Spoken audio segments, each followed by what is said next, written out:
Hello, നമ്മളപ്പോൾ ഇന്നലെ ബലിതർപ്പണത്തിനൊക്കെ പോയായിരുന്നു കേട്ടോ. ഞാനും ചേട്ടനും കൂടിയിട്ട് ആലുവയിലും അമ്മയും അനിയനും ചിറ്റയും കൂടിയിട്ട് ചേലാമറ്റത്തുമാണ്. അപ്പോൾ അവർ നമ്മളെ ആലുവയിൽ ഇറക്കിയിട്ട് അവരങ്ങ് പോയായിരുന്നേ. അപ്പോൾ നമുക്ക് കുറച്ച് ദൂരം ഇങ്ങനെ നടക്കാനൊക്കെ ഉണ്ടായിരുന്നു. തൊട്ടടുത്ത് പാർക്കിംഗ് ഒന്നും ഇല്ലായിരുന്നു.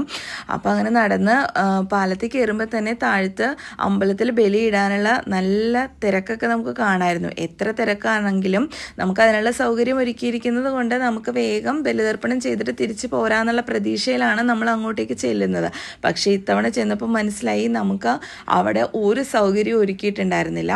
നല്ല തിരക്കായിട്ട് പോലും ഒരു നടപ്പാത പോലും ഒരുക്കിയിട്ടുണ്ടായിരുന്നില്ല എന്നുള്ളതാണ് സത്യം. നല്ല ചെളി പൂണ്ടങ്ങനെ കിടക്കുമായിരുന്നേ. ഒരു വിധത്തിൽ ഞാൻ അവിടെ നിന്ന് തൊഴുതിറങ്ങി. ബലി ഇടണ്ട എന്നുള്ളൊരു തീരുമാനത്തിലാണ് ഞാൻ അവിടെ നിന്ന് ഇറങ്ങിയത്. കാരണം അത്രയ്ക്കും ചെളി പൂണ്ടങ്ങനെ കിടക്കുമായിരുന്നു.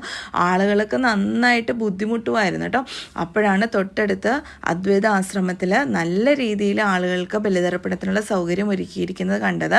ഞാൻ നേരെ അവിടെ കയറി ബലിതർപ്പണം ചെയ്യാനായിട്ട് നിന്ന് കേട്ടോ. നല്ല രീതിയിൽ അവർ സൗകര്യം ഒരുക്കിയിട്ടുണ്ടായിരുന്നു. അത് എടുത്തു പറയേണ്ട കാര്യമാണ്. എത്ര ആളുകൾ വന്നാലും അവരെ ഒന്നും നിർത്തി വിഷമിപ്പിക്കാതെ അത്രയും സൗകര്യം അവർ അവിടെ ഒരുക്കിയിട്ടുണ്ടായിരുന്നു. അങ്ങനെ ഞാൻ അവിടെ ബലിതർപ്പണമൊക്കെ ചെയ്തു. നമുക്ക് അവിടെ നിന്ന് ചെയ്യുമ്പോഴേ അപ്പുറത്തെ ആലുവയിലെ തിക്കും തിരക്കും ഒക്കെ ഇവിടെ നിന്ന് കാണാമായിരുന്നു കേട്ടോ.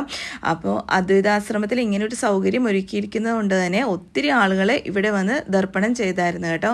അവിടെ ഉച്ചഭക്ഷണത്തിനുള്ള സൗകര്യം എല്ലാം ഒരുക്കിയിട്ടുണ്ടായിരുന്നേ. പിന്നെ അവിടെ നിന്ന് നമ്മൾ ബലിയൊക്കെ ഇട്ടും അമ്മയൊക്കെ വരാൻ വേണ്ടി വെയിറ്റ് ചെയ്തു. അങ്ങനെ അമ്മയൊക്കെ വന്നു. പിന്നെ എല്ലാവരും കൂടിയിട്ട് കാപ്പിയൊക്കെ കുടിച്ചും അങ്ങനെ നമ്മൾ സന്തോഷത്തോടെ തിരിച്ചു പോന്നു. അപ്പോൾ ഇന്നത്തെ വിശേഷം ഇത്രയുള്ളേ.